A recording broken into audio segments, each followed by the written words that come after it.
Bueno, la idea de esta charla es ayornar un poco todo lo que tiene que ver con las medidas de prevención de las infecciones y existen dos mecanismos bien claros, una que son las precauciones estándares y segundo las precauciones de aislamiento. Con respecto a las precauciones estándares, son medidas de protección al personal de salud que están destinadas a la atención de todos los pacientes. Y en el caso de las precauciones de aislamiento, se agregan a las precauciones estándares cuando hay sospecha o confirmación, infección o colonización de algún patógeno fácilmente transmisible. Entonces, si empezamos con las precauciones estándares, el objetivo es prevenir la transmisión de todo lo que tiene que ver con sangre, secreciones, excreciones y líquidos corporales. Es decir, el paciente no viene con un cartel luminoso diciendo qué tipo de patología tiene. Entonces se aplica con todos los pacientes y siempre. Y recuerden, destinados a la prevención en el personal. Este es un resumen de las precauciones estándares, donde primero siempre la higiene de manos con una técnica adecuada, ya sea una higiene de manos húmedas con agua y clorexidina o la higiene de manos seca con alcohol, siempre y cuando la mano esté visiblemente limpia.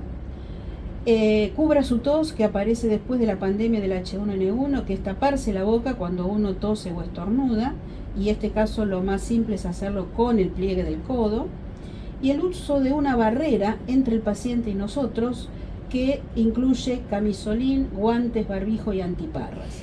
Esta barrera se va a utilizar dentro de las precauciones estándares cuando se realiza un procedimiento que puede generar salpicaduras, por ejemplo colocar una vía central, y en este caso esta barrera va a ser estéril, o aquellas situaciones donde se generan aerosoles, por ejemplo intubar a un paciente, y en este caso no necesita ser estéril, pero sí proteger al personal, porque si uno intuba a un paciente y no conoce las causas del paciente, termina teniendo una meningitis y después vienen todos los inconvenientes de las medidas de prevención.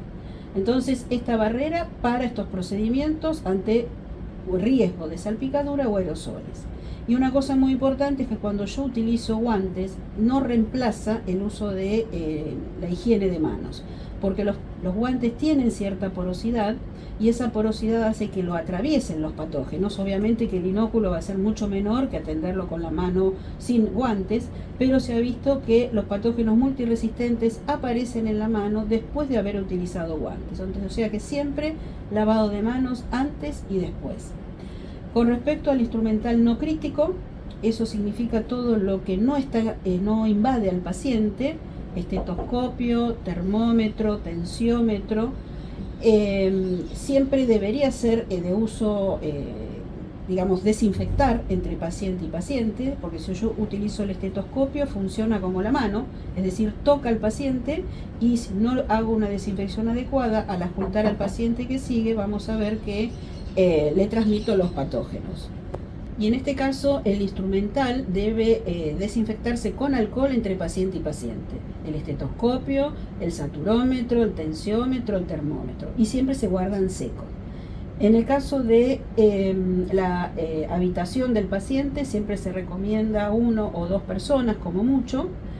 Y dentro de las medidas básicas para evitar accidentes laborales es el uso de adecuados contenedores de cortopunzantes cuando uno va a hacer algún tipo de procedimiento. Por ejemplo, si uno tiene que hacer algún tipo de punción, la jeringa que contiene el líquido biológico nunca se debe reencapuchar, sino que directamente se descarta en estos contenedores, ¿sí? Aquí vemos estos contenedores que tienen la ranura, donde dejamos entonces la aguja si necesitamos la jeringa, o descartamos todo si no se necesita la jeringa. Pero por favor, jamás reencapuchar ni dejar las agujas sueltas, para evitar que que nosotros nos accidentemos, la enfermera cuando recoge los materiales, la señora que limpia o el que recoge la basura. Siempre a contenedores rígidos, todo lo cortopunzante. Y con respecto a cuáles son las medidas básicas del personal para atender pacientes, todo lo que sea anillos y pulseras siempre acumula detritus por debajo y son causa de brotes. Entonces se utiliza un solo anillo o ninguno. El resto de las alhajas y pulseras tienen que guardarse. Uñas cortas, prohibidas las uñas postizas. Y en el caso de utilizar esmalte, tiene que ser transparente para ver si la uña está sucia o no. Y pelo siempre recogido. Esas serían las medidas básicas para atender al paciente. Recuerden, precauciones estándares con todos los pacientes para prevenirnos de todo lo que se transmite por los distintos líquidos corporales. En el caso de las precauciones aislamientos, dijimos que se agregan a las precauciones estándares, y en este caso se va a indicar siempre que nosotros tengamos un patógeno que sospechemos o que esté confirmado, ya sea colonizando o infectando al paciente. Y en este caso las medidas de aislamiento se van a indicar de acuerdo a cómo se transmita el patógeno, por contacto, gota, aerosoles o vectorial. En el caso de la transmisión por contacto, el contacto directo es a través de una mano no limpia o a través del instrumental, como dijimos el estetoscopio, es decir, los fomites, el entorno. Todos los patógenos multiresistentes se transmiten por contacto, el enterococo banco R, las enterobacterias productoras de carbapenemasa, KPC o MBL. Pacientes con diarrea aguda, cualquier patógeno, ¿sí? En el caso del nosocomial, sea Clostridium o no, siempre va a requerir el aislamiento de contacto. Conjuntivitis viral aguda es extremadamente contagiosa. Varicela, herpes zóster, virus respiratorios cualquiera y las fiebres hemorrágicas. Todos aislamiento de contacto, además de precauciones estándares. Pero el paciente no viene diciendo el germen, el paciente viene con algún cuadro clínico. Toda infección respiratoria o gripe, puede ser virus respiratorio, puede ser incluido el coronavirus o cualquiera de ellos, lleva aislamiento de contacto. El que se presenta con vesículas, con diarrea aguda, cualquier herida abierta o abscesos cutáneos, ya dijimos la conjuntivitis, y obviamente si el paciente tiene antecedentes de infección o colonización por multiresistentes. Todos estos se manejan con aislamiento de contacto.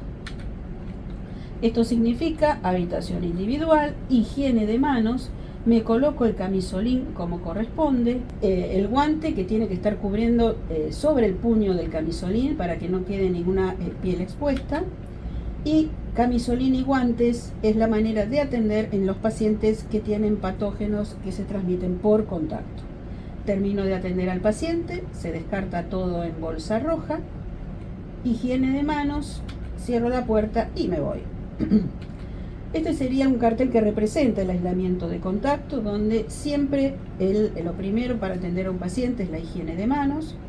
Al ingresar a la habitación, esa habitación puede ser individual o cohorte. Si tenemos 2 pacientes con enterococo banco R, puede estar en la misma habitación, o si tienen el mismo mecanismo de resistencia, ya sea KPC o MBL.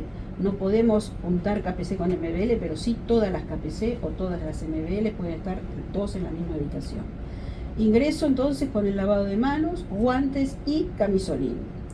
Y lo tiro todo, lo descarto en bolsa roja antes de irme. El instrumental no crítico, estetoscopio, tensiómetro, termómetro, chata, papagayo, debe ser de uso individual y debe haber un kit dentro de la habitación del paciente que se desinfecta como corresponde cuando el paciente es dado de alta o ya se levanta el aislamiento. Y recuerden, todos los elementos se desinfectan con alcohol y se guardan secos. Y esta situación de cohorte, todos que puedan agruparse los pacientes, solamente se da en este aislamiento de contacto, no en el resto. Bien, dentro de lo que serían los aislamientos de contacto está el aislamiento empírico, es decir, cuando un paciente llega a la guardia o llega a la internación, uno tiene que evaluar muy bien la procedencia y las características de ese paciente para ver si hay riesgo de que esté colonizado o infectado con gérmenes multiresistentes. Entonces, ¿cuáles serían los factores de riesgo que uno tiene que indagar para saber si necesitan aislarse? Primero, si dentro de los últimos 3 meses estuvo internado por más de 48 horas, ya sea en este sanatorio o en otro, que en los últimos 30 días haya tenido una atención crónica o una relación crónica con la atención de la salud, ya sea geriátricos, psiquiátricos, centros de rehabilitación, internación domiciliaria para recibir antibióticos o curación de heridas, o viene a hospital de día a recibir alguna medicación, está en hemodiálisis. O si el paciente tiene antecedentes de infección o colonización por gérmenes multiresistentes. En ese caso, ya sea en la guardia o en la internación, se debe atender además de la higiene de manos con camisolín y guantes, es decir, esto es un aislamiento empírico de contacto, y cuando está en la sala de internación, además del aislamiento de contacto, obviamente se debe realizar el hisopado para búsqueda de gérmenes multiresistentes. En 48 horas como mucho va a estar el resultado, y en este caso, si aparece el patógeno resistente, seguimos con el aislamiento de contacto, y de lo contrario se suspende el aislamiento. Aislamiento de gota, acá el patógeno se transmite por vía respiratoria, como ven la foto, si uno tose o estornuda a los 4 vientos, desparrama con el aire y con las gotas los distintos patógenos. Si el patógeno mide más de 5 micrones, significa que sale con las gotitas de flush, sale con las gotitas de saliva cuando uno tose o estornuda o habla, y junto con la gota cae en el entorno del paciente. Es decir, que a lo sumo recorre 1 metro, 1,5 metros y cae en todo el entorno. Estos son los distintos patógenos que se transmiten por gota, todos los virus respiratorios, Mycoplasma pneumoniae, las formas invasivas de la Haemophilus influenzae, el meningococo, ahora hablamos del neumo, el piógenes, rubiola, coqueluche, difteria y las fiebres hemorrágicas también se transmiten por gota.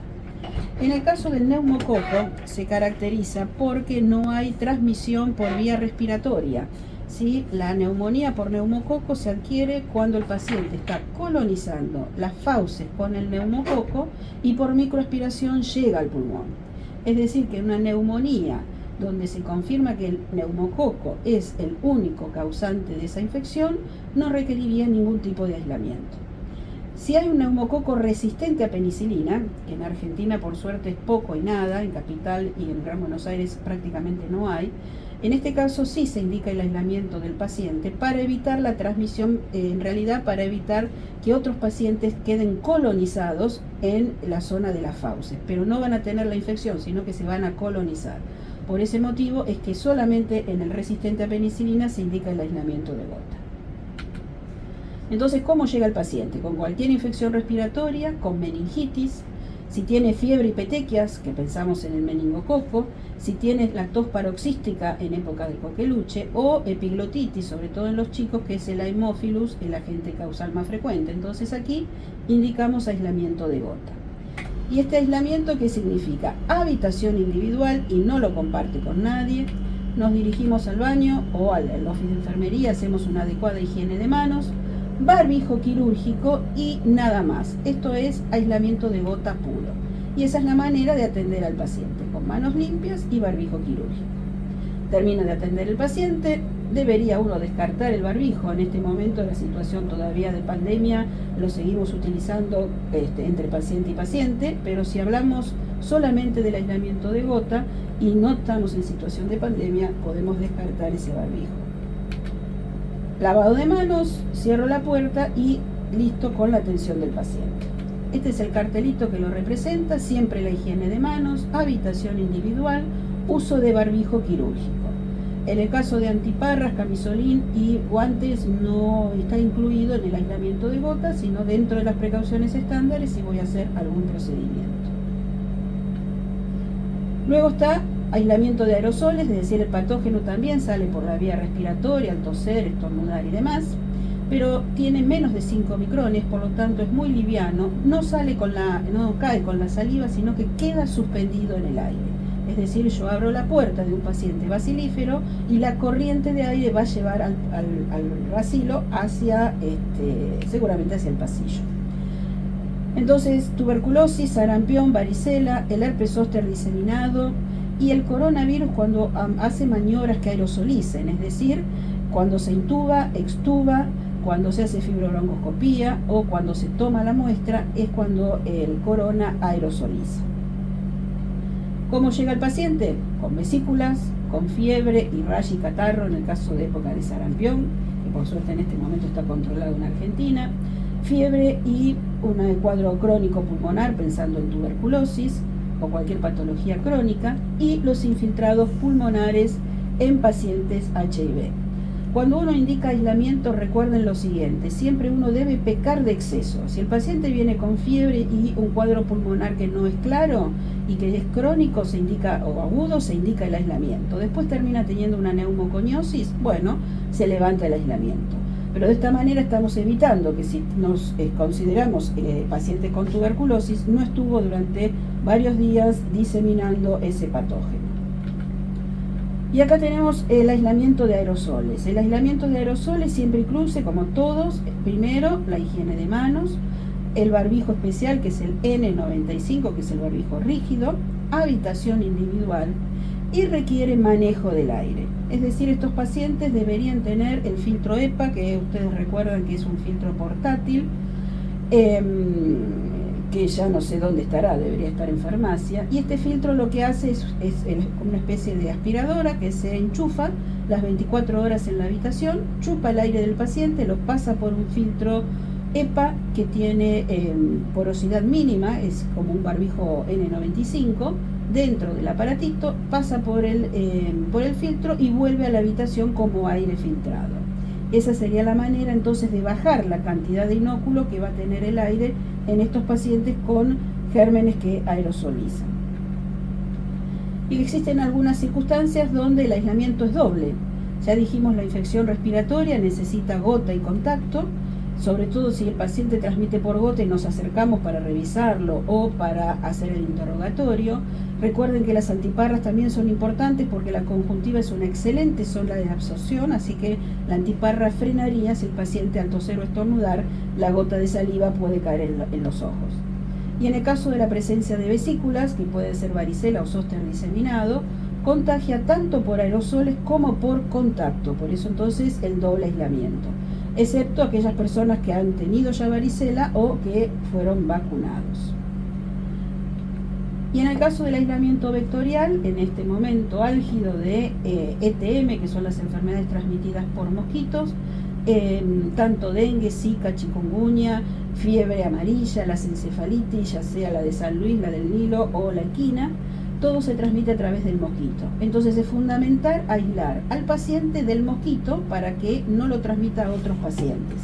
En este caso solamente se indica el aislamiento si el paciente tiene fiebre, o sea, tiene viremia, y en ese momento contagia al mosquito. Si deja de tener fiebre, no requiere más aislamiento. Si está en una habitación que tiene aire acondicionado, bueno, puertas, ventanas cerradas, y si no, se utilizarían estos tules. Y recuerden que siempre dentro de la habitación debe haber el insecticida que sea adulticida, tipo RAI, que mate al mosquito que vuela, y si no las tabletas, y si no el off para el paciente.